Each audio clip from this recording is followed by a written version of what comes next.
What up, nation? We are live with the second ever esports League of Legends stream. Here with my boy Gov. Actually, my main duo partner right here. Gov, what's going on, man? What's going on, man? How you doing? Good. I'm pretty excited for League to be back. Super excited to do the show with you too because you've been the expert here for a little while at YSTIC for League of Legends. Come out with some fire cheat sheets. You guys did the first stream on Wednesday. That's live. Did a little bit of a rundown of that stream. You can find it in the description. So that was good for me too. But like everybody else, I'm kind of learning the DFS side of things too. Of course, I play League. I know mostly every one of these names, stuff like that, and teams. But the DFS side of it's a little bit more wild. So I'm kind of learning myself a little bit. I'm excited for the show for that.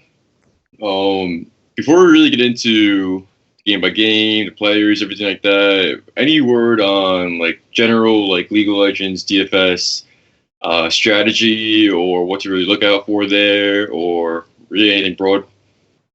Yeah, so I would say that this sport, more than any sport, any team can beat any team at any point. So just because someone's a higher price doesn't necessarily mean they're going to score 40 points. I mean, more often than not, they will, but like any team, like EG could go out and lose to Dig tomorrow, or TSM could go out and lose to IMT. It's all about who comes to play on that day. So that's really, more than others, I've seen that this sport really is anyone's game. There are teams that win tournaments that have no business winning tournaments, but they just have the right players on that day. So I think that it's pretty unpredictable, and yeah, that's pretty cool for me. Like on the outside again, where I'm not too familiar with the League of Legends DFS side of things. Like I like DFS sports like that because then I think it kind of rewards players who embrace the volatility and play a little bit off the chalkier side of things, and realize that if there's a lot more unexpected that can happen, to kind of play for those outcomes. So I'm excited for that. We'll hop right into this. We have 4 games. We're starting on the Sunday slate. Like I said, the previous show kind of hit day 1 a little bit. We're going day 2. Sunday slate starting at 3:00 p.m. Eastern. 4 games here. We're starting with Dig versus EG first. Yeah, man. To start us off, what do you like at this game? All right, so Dig versus EG. So both new teams coming into the league. Both bought out teams that were in the league last year. EG put together one of the best rosters in the league, in my opinion. They brought over 3 players from Cloud9 last year. Kumo, who was a fill-in top laner, the reigning MVP Svenskeren, and their support Zazel, who was kind of had mixed feelings about him last split. They also brought in Bang, who was a huge signing from Korea a couple years ago. Played on 100 Thieves, didn't really work out there. So now he's getting a second chance at EG. And then they have Jizuke, who played in the LEC last year, which is the European League. So yeah, they have probably one of the best the most talented rosters in the league. I'm really excited to see how they play. Dig, on the other hand, kind of a mix of people that haven't really performed recently, except for Huni. Huni in the top lane is really, really solid. He's going to be their cornerstone for a while. Greg is their jungler. He's kind of a newbie. He hasn't really played a lot. He kind of split time with Acadian last year at TSM. Froggen has been a mainstay in the LCS, but really hasn't won anything in the LCS necessarily. He played on Golden Guardians last year. Pretty decent player. Johnson is actually he's like a solo queue god. I think he had 6 accounts in the top 15 last year, or 4 accounts in the top 15, something like that. And then Aframu's kind of like a journeyman support, played on CLG for a while, then had a couple down years on 100 Thieves, and now he's kind of the leader at Dig. What exactly, from the outside, are there any, I know you said there's a lot of volatility and stuff like that, but first thing I'm noticing right away, for both the Legends and Dignitas, their ADCs are most expensive. followed by both their mids. Then it gets scrambled around a little bit. But is there any like specific stat I should be looking in at all, like CS per minute? Whether junglers are more aggressive gankers or if they like to like AFK farm a little bit more.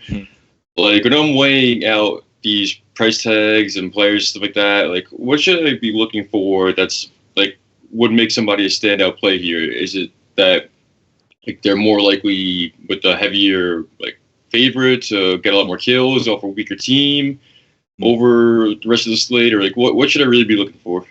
Yeah, so I like to basically look at a team in general, and I say, where is this team going to put emphasis in the game? Are they going to draft a carry for your top laner and let him carry the game, or are they going to put this guy on a tank and then let an ADC or put all their eggs in the ADC basket? Does that come from team comps too? Like, is it often that you might see like a team like EG, like, do they play a lot of like protected Trist or protected ADC comps, stuff like that? And then you know, like, okay, EG's ADC is a lot more viable because they play like protected ADC comps compared to maybe like a Dignitas. Like, I'm talking out of my ass here, but they play more like top lane heavy and they play top lane more. Like, is that something you look for a little bit? Yeah, I definitely want to see how they play today as the new season. But I mean, this is going to be EG's first game, so we really have almost no one has any idea how they're going to play. I would think that, like, I would agree with what you said. Like, I would tend to play an ADC or a mid laner that's going to have multiple people supporting him to carry. I would think that he'd be in a great position to score a lot of points. I think that you definitely have to do a lot of game theory. Like, you definitely don't know the team comps beforehand, but you have an idea. Like, for me, just looking at the EG roster, I think that they'll put Kumo on like a tanky player, and then Svenskeren will either focus bottom or mid. That's what I would do if I was the coach. But I mean, it's really hard to, as the game's going to progress, they're going to change their game plan. So I think that I don't think they would go after Huni, as Huni's their best player. So I think that just looking at this game, I think that the biggest disparity is in jungle because Svenskeren's the reigning MVP and Greg is kind of hasn't really shown anything on the LCS stage. So I think that looking at this game, I would really be emphasizing the EG side of things because I think that Svenskeren can really affect the whole map. So I would like to stack I'd probably stack Svenskeren with Bang and Zazel. I think that'd be where I would start from this game.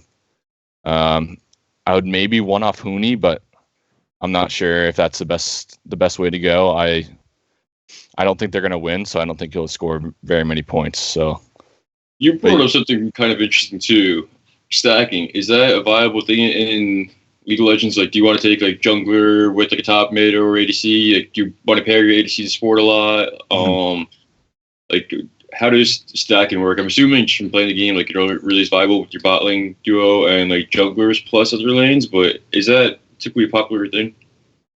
Yeah, so definitely want to stack your bot lane. I think that's very important. You kind of want to, basically the stacking in this game is you want to find people that are going to be around the kills. So more often than not, the jungler is going to be involved with the early skirmishes and like the top and bottom area. So I think that making sure you're getting all of the kill. So you're getting the kill first of all, and you're getting all of the assists. That's kind of like that's where your points are coming from. So if you can get a kill on your ADC and your support and jungler get an assist, that's going to be a lot more than if you just play the ADC as a one-off. So I think that like stacking people that are going to be around the same area of the map is very important.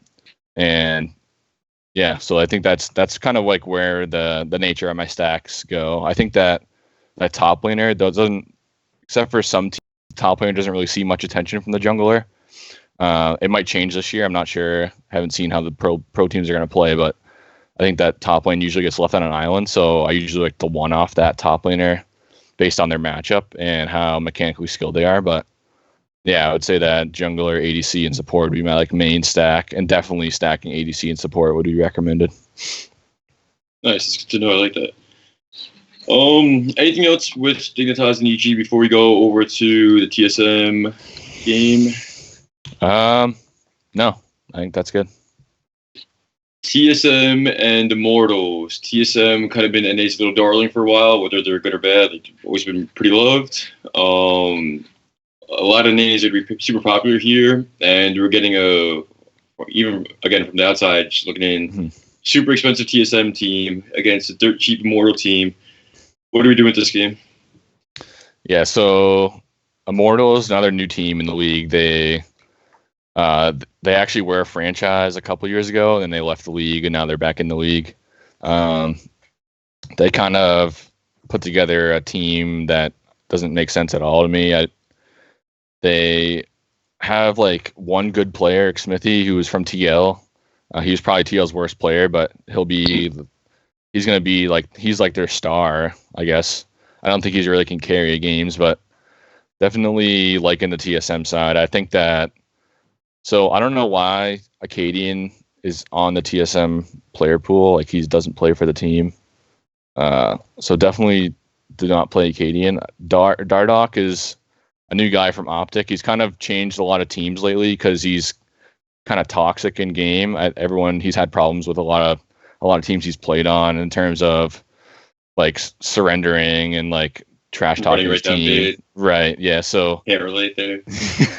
Yeah. So this is kind of his last chance, I think. But I think that he's a very talented player. Like at one point he's like one of the best junglers in NA. I think he can get back to that point if he just finds a stable team that he can perform on. I think this is like just the team for him. So on this team, it's kind of weird, but I do like stacking Broken Blade and Dardoch because I think that first of all, they're like best friends outside of the game. And I think that TSM is going to put more of an emphasis on Broken Blade this year because he's very good mechanically. And he plays a lot of kill champs too, right? Yeah, he plays the utility tops. He plays like the champs that can carry. Yeah, he plays like Jax and Vlad, and he plays like teams that or champs that do like a lot of damage. And the ADC Kabe, who they brought in from Splice, he's kind of like weaker in lane, but he really comes on in team fights. So I think that, to me, Dardoch and Broken Blade are really going to be a force in the 2v2 game. They're both very mechanically skilled, and they're going to be focusing around the Rift Herald in the top lane. So I think that this is a pretty good stack to make. I think that Bjergsen's going to be he's going to kind of take a step back. He's really been the carry the past, 5 years of this team. But I think that since they brought in all this talent, he's going to play more of the supportive mid laners like Zillion, maybe Syndra occasionally. But I think that he's going to be more of like a supporter and like an assist machine versus a guy who's going to play like a Zed and go like 11-0 and win the game for you. But yeah, so I think that looking at this slate, I really want to take a chance on Dardoch, and I think he's like my favorite as of right now. He's my favorite captain option. Captain option. Yeah, I really want to take a chance on him. Supposed to be there, at least like he's down there. Yeah. And like putting a jungler as your captain allows you to make a stack.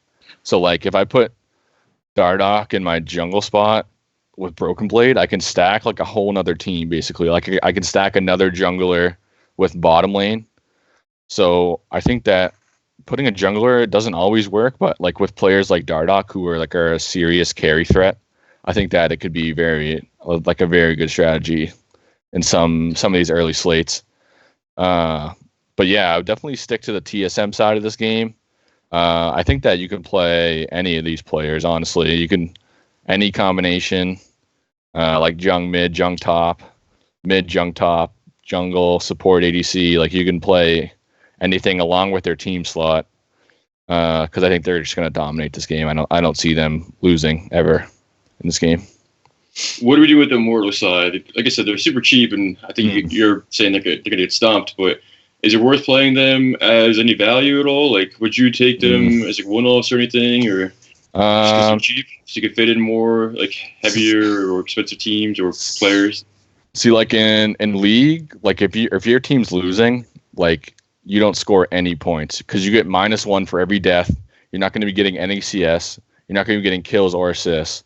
So I think that you want to try to pick teams that every player on your team is on a team that you think is gonna win. So if that makes any sense. So like if I want to pick a team and I want to play, like I want to cash obviously. So I want to pick players on teams that I think are gonna win. Because if you don't win, like the teams that don't win score less than 20 points like per player, and the teams that do win can score in the 50s.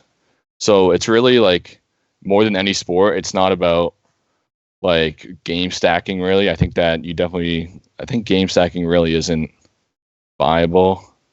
Maybe in some instances, but I would definitely stick with the TSM side. If you think IMT pulls an upset, then by all means, like they're not even going to be owned. So in terms of game stacking, though, the only time like you would think a game stack would be viable is if the game like shoots out, like if it's a playoff series where like if it's best of 3 and it goes like to 3 games compared to other games, they're all like blowouts and stuff like that.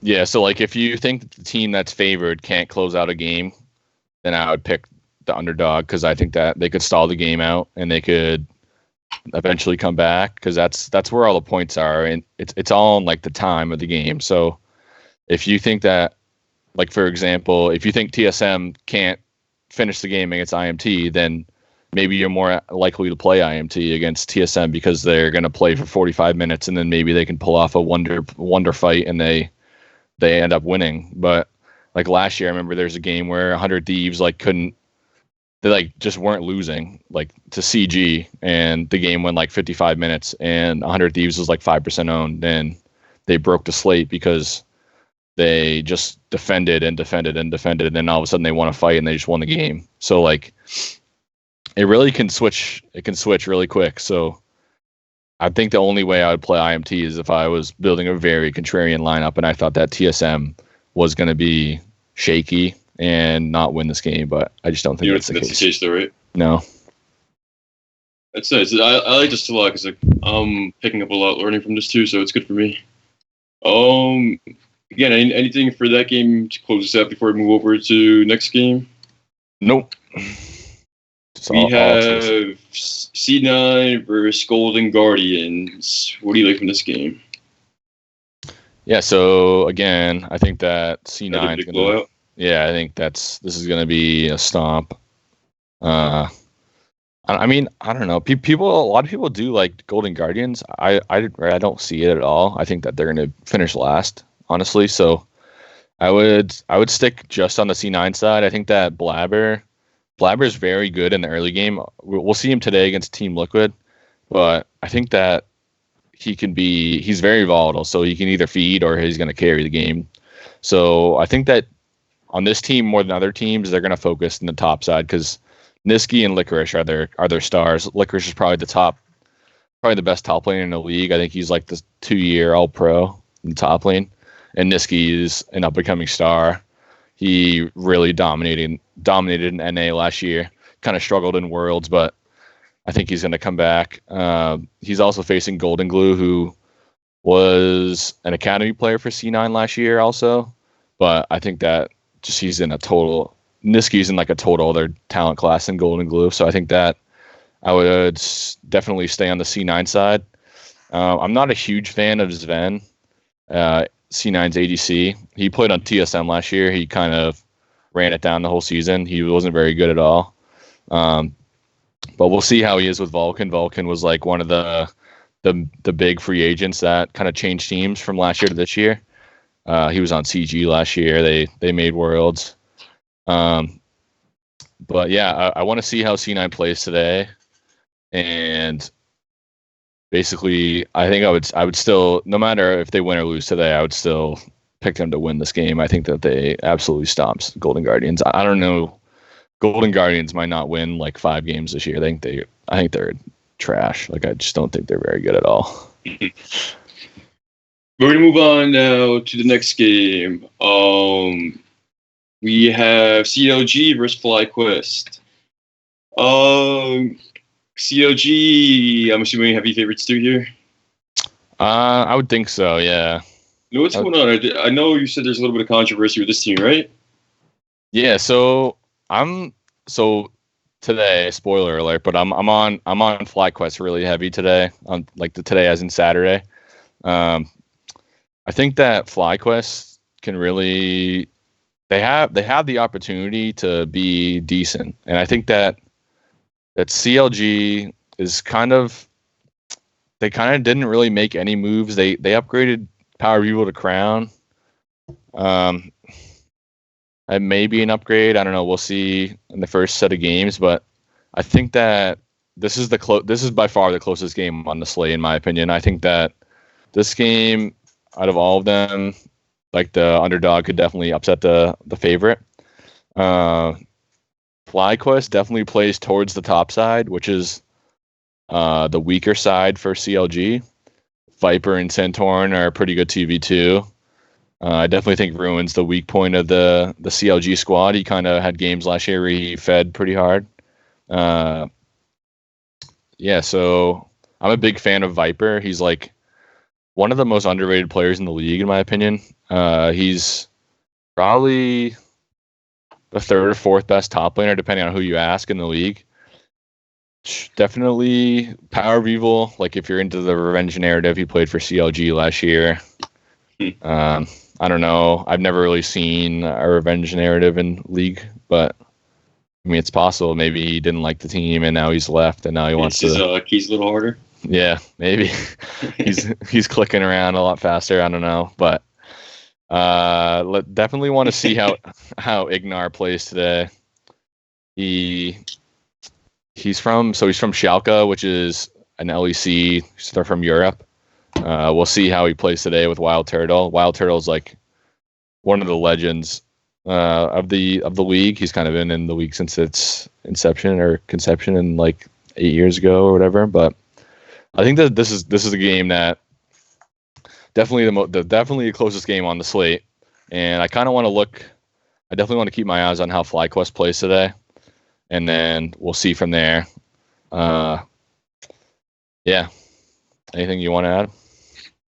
I think that's really it. But I wouldn't go through so you said this game's gonna be competitive. You think C9 blows out, or no? You think C9 blows out GG. You think TSM blows out Mortals?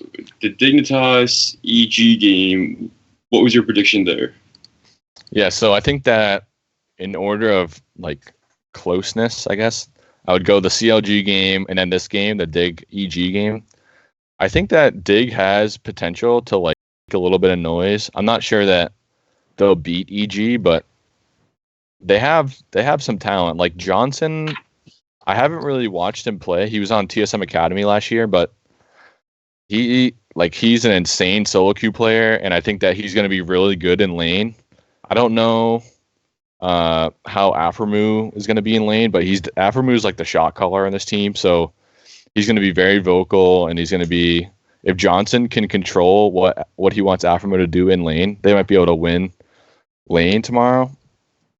But I don't know. I think that Huni has a chance to beat Kumo in the top lane, and if Huni gets rolling, then he just affects the whole map, especially if he gets onto Rumble or GP or something that he's really comfortable on.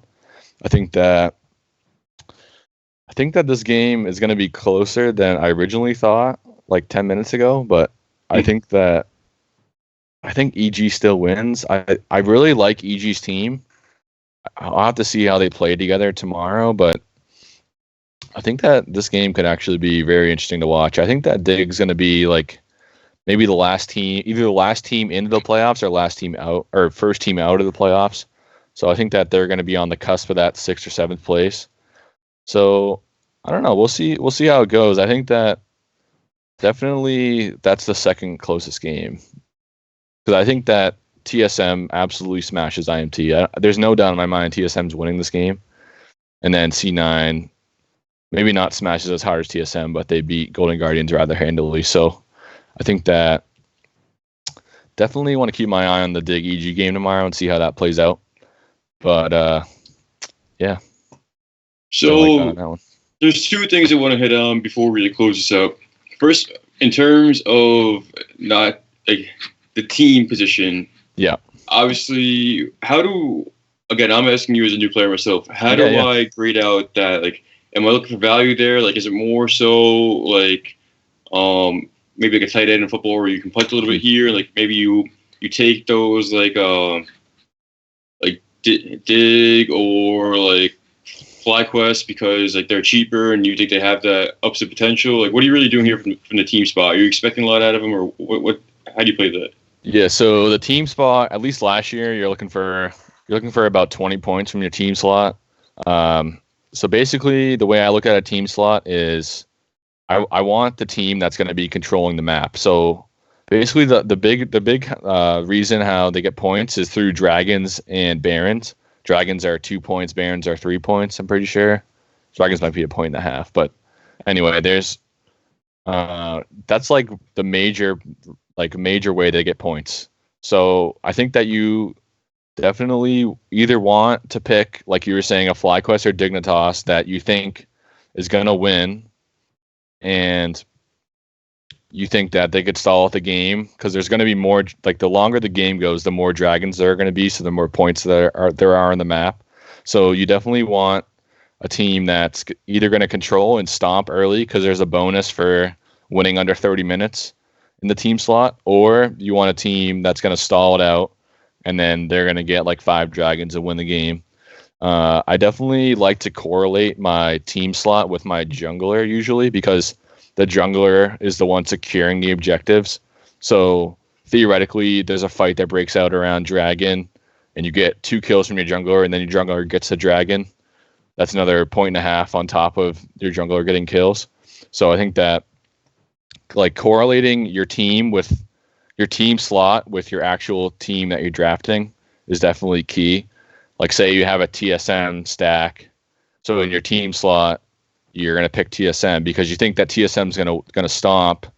So you don't want to pick IMT because IMT is going to score no points and TSM is going to control the whole map. Ideally, if you stack them, they control the whole map, so they'll like the points will correlate more. That's how I kind of look at the team slot.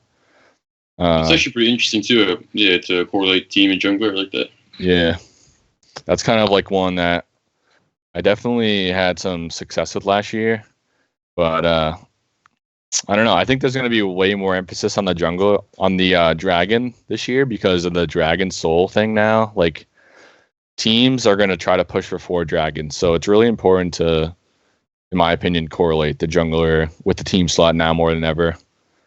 Because you're gonna want the team that's gonna be getting the objectives, obviously, because they're gonna be more likely to win. So I think that you definitely don't want to one-off your team, if that makes any sense. Like you wanna correlate it with your stack on that particular lineup.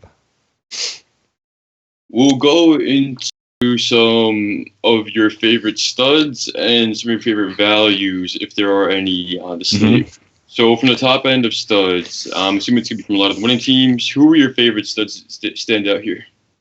Yeah, so let's see. Like I said before, I love TSM, so I definitely want Broken Blade. Probably my favorite top laner, and then second favorite would probably be Viper. Looking at a little bit of value, I think could be a valuable one-off in some lineups that I'm going to make tomorrow. As far as junglers, like I said before, Dardoch is right now my favorite captain to throw in there. I think that he's in for could be in for a huge game. I think that it's interesting how low Svenskeren is, as he's the reigning MVP. He would be like where Blabber is if he was still on C9. He'd probably be like 8,000 if he was on C9. So I think that's kind of a misprice in my opinion. I think that he absolutely dominates Greg in the jungle. So he's probably my top play besides Dardoch. Or he might even be my favorite player from the jungler, but I still like Dardoch more than him in a captain spot. And that's Svenskeren? Yeah. You could play Santorin if you want to correlate him with Viper. I think I'm just going to one-off Viper and see how that goes. As far as mid laners, I think Niski absolutely stomps Golden Glue, so I think that he would be my favorite mid laner. And then Bjergsen's another guy that I would look for. He's pretty good. He's going to get a lot of assists, and there's a bonus if you get 10 kills or 10 assists. There's like a 3-point bonus. It's kind of like the 100-yard bonus in football or triple-double bonus. So Yeah, so I think Bjergsen he usually gets that bonus with assists. So I'm down with that. I don't know if I really like anyone in the bottom tier. It's kind of tough with the mid laner and the ADC especially because they do the most of the killing. So you want them on teams. You want your players on teams that are going to win in those positions, especially because if you're just losing so many points. If you pick a mid laner that loses, they're going to score like 10, but a mid laner that wins might score 45 or something. So like you're losing even more there. But there's also that on the flip side of that, you get all the upside if they end up winning. They usually get the most kills. So definitely something to that. But moving on to ADC. I think that right now I would just lock in Kabe. But I'm really intrigued to see Johnson play today for Dignitas, and I really want to see if he can control the lane today. If he can control his lane today, then he might be my favorite ADC tomorrow. Because I think that Bang and Zeyzal are going to struggle early on in the season, but the top side of EG might be able to carry them. Yeah, so I think I would go Johnson and Kobe would be my two ADCs I'm interested in. And then support. Would you put a cheap support like Ignore or like maybe like Zeyzal or Aphromoo? Yeah, so I definitely I want to try and correlate my ADC and support, but there are times where I have, say for example, I have a support in my captain spot, not in this case, but like in some cases, then I would try to stack the support with the jungler because they sometimes move around as a 2-man squad around the map. So I wouldn't one-off a support.